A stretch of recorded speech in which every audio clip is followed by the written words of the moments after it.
ایک اللہ والا فقیر متقی پرہیزگار ایک رات بہت ہی اخلاص کے ساتھ محبت کے ساتھ اللہ کا نام لے رہا تھا۔ اللہ کا نام اتنے عشق سے لے رہا تھا، اتنے خلوص سے لے رہا تھا کہ خلوص ذکر سے اس کے لب شیریں ہو گئے، اس کے لب میٹھے ہو گئے۔ اللہ والے کا یہ خلوص دیکھ کر، یہ پیار دیکھ کر، یہ عشق دیکھ کر شیطان کے پیٹ میں درد ہونے لگا۔ شیطان کہنے لگا، او اللہ والے میاں، ایسا ذکر کرنے سے کیا فائدہ جس پر تجھے کوئی جواب ہی نہیں ملتا؟ اور میاں، جب اوپر والے کی طرف سے کوئی جواب ہی نہیں ملتا تو پھر اس قدر قیمتی وقت ضائع کرنے کا کیا فائدہ؟ اور چل چھوڑ عبادت کو، رات کا دوسرا پہر ہے، سو جا، سکون کر لے، نیند کر لے۔ شیطان کی اس فریب باتوں سے یہ صوفی شکستہ دل ہو کر سو گیا۔ یہ عبادت گزار اللہ والا مایوس ہو کر سو گیا اور ذکر کو ملتوی کر دیا۔ یہ اللہ والا لیٹا، سر رکھا،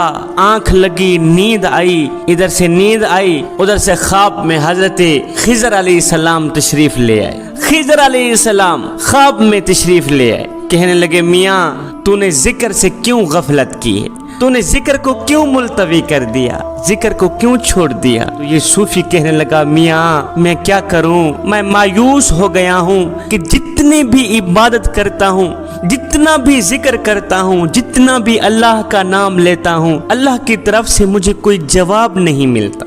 سیدنا خضر علیہ السلام نے فرمایا، میاں میں اللہ کی طرف سے تیرا ایک پیغام لے کے آیا ہوں۔ اس نے کہا، جلدی بتاؤ کون سا پیغام ہے؟ تو سیدنا خضر علیہ السلام نے فرمایا، میاں وہ پیغام یہ ہے کہ تیرا اللہ فرما رہا ہے، اے بندے، ہم اس وقت تک بندے کو دوسری عبادت کرنے کی توفیق ہی نہیں دیتے جب تک اس کی پہلی عبادت قبول نہیں کرتے۔ اے بندے، یہ تو نے کیا کر دیا ہے؟ جب تو دوسری بار اللہ کہتا تھا، جب ہم تجھے دوسری بار اللہ کہنے کی توفیق دیتے تھے، دوسری بار توفیق دینے سے پہلے ہم پہلی بار تیرا اللہ قبول کرتے تھے، پھر تجھے دوسری بار اللہ کہنے کی توفیق دیتے تھے۔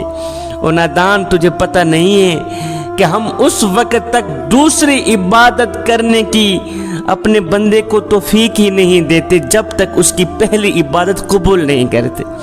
اے بندے، اس وقت تک ہم دوسرا سجدہ کرنے کی توفیق نہیں دیتے جب تک بندے کا پہلا سجدہ قبول نہیں کرتے۔ ہم اس وقت تک بندے کو دوسری نماز پڑھنے کی توفیق نہیں دیتے جب تک اس کی پہلی نماز قبول نہیں کرتے۔ عشاء کی نماز ادا کرنے والے، تجھے اللہ کی طرف سے عشاء کی نماز پڑھنے کی توفیق ملی ہے۔ اگر تو نے عشاء کی نماز با جماعت ادا کی ہے تو پکا یقین کر لے اللہ نے تیری مغرب کی نماز قبول کر ہی دی ہے۔ میرے آقا علیہ السلام سے پوچھا گیا، حضور ہمیں کیسے پتہ چلے گا کہ ہماری نماز قبول ہوئی ہے یا نہیں ہوئی؟ یہ جو ہم نے ظہر کی نماز پڑھی ہے، ہمیں کیسے پتہ چلے گا کہ ہماری یہ ظہر کی نماز پڑھی قبول ہوئی بھی ہے یا نہیں ہوئی؟ تو میرے آقا علیہ السلام نے فرمایا، صحابی، جب اگلی نماز پڑھنے کا دل کرے تو پکا یقین کر لینا پچھلی نماز قبول ہو ہی گئی۔ صحابی، جب ظہر کی نماز پڑھنے کا دل کرے تو پکا یقین کر لینا فجر کی نماز قبول ہو ہی گئی ہے۔ جب ایک کے بعد دوسری نیکی کرنے کی توفیق مل جائے تو پکا یقین کر لینا پہلے والی نیکی قبول ہو ہی گئی۔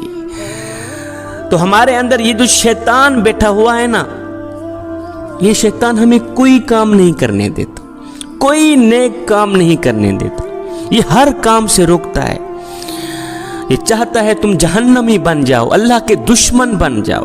ہم خود اللہ کے محبوب بننا چاہتے ہیں، لیکن ہم کیا کرتے ہیں؟ اس شیطان دشمن کی مان بیٹھتے ہیں۔ جب اس شیطان دشمن کی مان بیٹھتے ہیں تو ہم ناکام ہو جاتے ہیں۔ جوانوں، تمہارے اندر یہ جو شیطان بیٹھا ہوا ہے، اسے جلد مار دو، کہیں ایسا نہ ہو یہ تم ہی نہ مار دے۔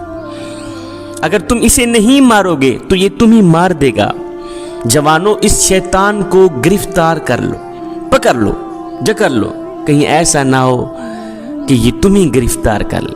اقبال نے کیا خوب لکھا تھا کہ ایسا نہیں کہ نفس کا شیطان مر گیا، شیطان تو ہے زندہ، انسان مر گیا، سجدوں پہ سر جھکانے کی فرصت نہیں رہی، مومن کی روح میں بسا، مسلمان مر گیا، ارے مسجد تو پکی بن گئی اور شاندار بھی، کچی ہیں رب سے چاہتے، ایمان مر گیا، حیرت ہے تیری قسمت پہ اے اقبال، پیدا ہوا تھا خوشنما ویران مر گیا۔ کتنے اچھے لوگ تھے، کتنے متقی پرہیزگار وہ لوگ تھے، کتنے اللہ کے محبوب بندے تھے جو راتوں کی تنہائیوں میں اٹھ اٹھ کے اللہ کو راضی کیا کرتے تھے، جو راتوں کی تاریکیوں میں اٹھ اٹھ کے اللہ کو راضی کیا کرتے تھے۔ وہ بھی ہماری طرح انسان تھے، راتوں کی تنہائیوں میں اٹھ اٹھ کے خشیت الہی میں آ کر اپنے آنکھوں سے آنسوؤں کی جگہ خون بہایا کرتے تھے، خون کے آنسو بہایا کرتے تھے۔ اے بندے، جس طرح چشمہ پانی کے بغیر بیکار رہتا ہے، اسی طرح انسان کی چشم بھی آنسوؤں کے بغیر بیکار رہتی ہے۔ چشمے کے پانی سے دنیا کا باغ لگا کرتا ہے اور چشم کے پانی سے نیکیوں کا باغ لگا کرتا ہے۔ چشمے کے پانی سے نکلنے والی فصل فانی ہوتی ہے، مگر چشم کے پانی سے نکلنے والی فصل باقی رہتی ہے میاں۔ چشمے سے نکلنے والا پانی انسان کی ظاہری نجاست کو دور کرتا ہے، جبکہ چشم سے، آنکھ سے نکلنے والا پانی انسان کی باطنی نجاست کو دور کرتا ہے۔ چشمے کا پانی اللہ کے ہاں ایسی قدر و قیمت نہیں رکھتا کہ اسے تولا جائے، مگر سنو، چشم سے نکلنے والا پانی، آنکھ سے نکلنے والا پانی، خوف خدا سے نکلنے والا پانی، خشیت الہی میں آ کر چشم سے نکلنے والا پانی اللہ کے ہاں اتنی قدر و قیمت رکھتا ہے کہ انسان کی چشم سے نکلا پانی، نکلا ایک قطرہ زمین پہ بعد میں جاتا ہے، اللہ اس کی مغفرت پہلے فرما دیتا ہے، اللہ اس کی بخشش پہلے فرما دیتا ہے۔ وہ لوگ چلے گئے، وہ اللہ کے ولی، متقی، پرہیزگار، اللہ کے محبوب بندے چلے گئے جو راتوں کی تنہائیوں میں اٹھ اٹھ کر اپنی آنکھوں سے آنسو بہایا کرتے تھے۔ ان کو بھی دیکھیں اور خود کو بھی دیکھیں۔ ہمیں کوئی نماز نہیں چاہیے، ہمیں کوئی قرآن نہیں چاہیے، ہمیں کوئی آنسو نہیں چاہیے، ہمیں کوئی خوف خدا نہیں چاہیے، ہمیں کوئی معرفت الہی نہیں چاہیے، ہمیں تو بس مال چاہیے، مال، پیسہ چاہیے، ہمیں تو بس دنیا چاہیے۔ اے بندے، مال سے انسان اینک تو خرید سکتا ہے، بینائی نہیں خرید سکتا۔ مال سے انسان کتاب تو خرید سکتا ہے، لیکن سنو، علم نہیں خرید سکتا۔ مال سے انسان نرم بستر تو خرید سکتا ہے، لیکن میٹھی نیند نہیں خرید سکتا۔ مال سے انسان اچھے کپڑے تو خرید سکتا ہے، مگر سنو، حسن و جمال نہیں خرید سکتا۔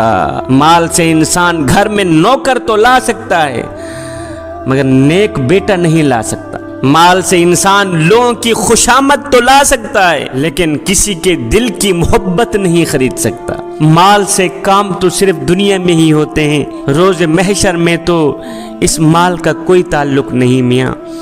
میرے حضور علیہ السلام نے فرمایا، ابن آدم میرا مال میرا مال میرا مال میرا مال کرتا رہتا ہے، مگر اے ابن آدم، تیرا مال صرف وہی ہے جسے تو نے کھا کر ہضم کر لیا، اور تیرا مال صرف وہی ہے جسے تو نے پہن کر بوسیدہ کر دیا اور صدقہ دے کر ساتھ لے گیا، بس یہی تیرا مال ہے میاں، زیادہ ہائے ہائے کرنے کی کوئی ضرورت نہیں۔